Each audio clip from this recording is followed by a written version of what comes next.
far away, that we may grow in Christian love and kindness. Salamat po, Lord, na nagtipon-tipon kami ngayon in your glory para i-celebrate ang UAP Christmas party.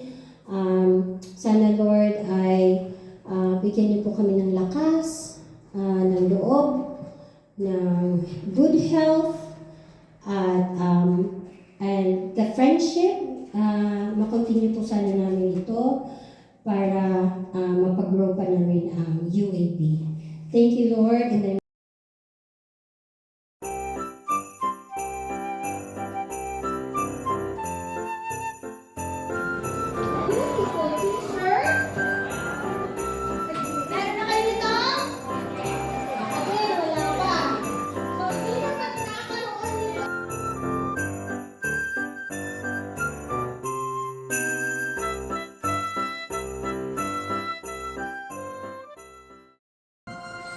malayo man tayo sa ibang mahal natin sa buhay.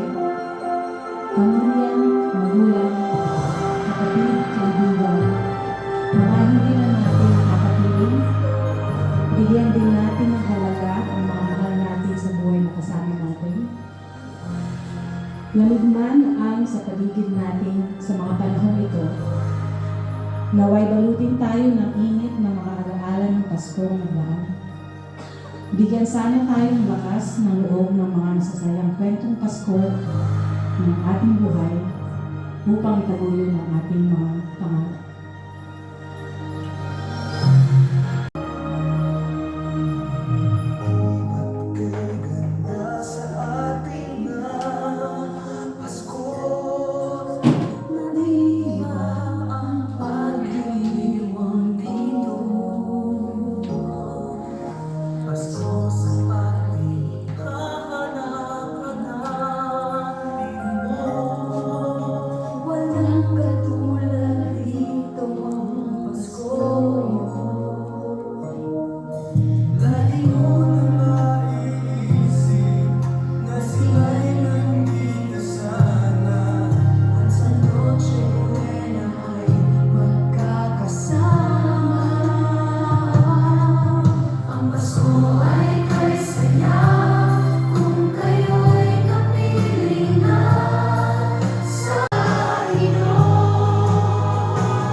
Pasko po.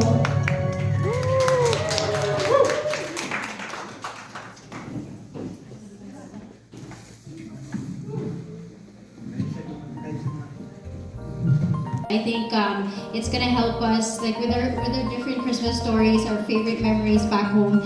It's gonna help us like become closer to each other, and at the same time we can look back and feel the warmth over Christmas in the Philippines and bring it here in Toronto specifically. So that's how it came about. Wow, nagiginis ako! Umpisahan natin ang kwentong Pasko. Eliza!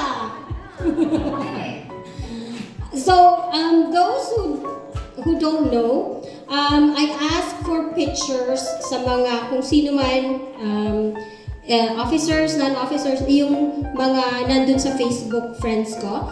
I asked for their pictures, yung memorable Christmas nila. So, if you can see this one, yan ang mga nag-submit sa akin on time. Kasi pinaprint ko pa siya.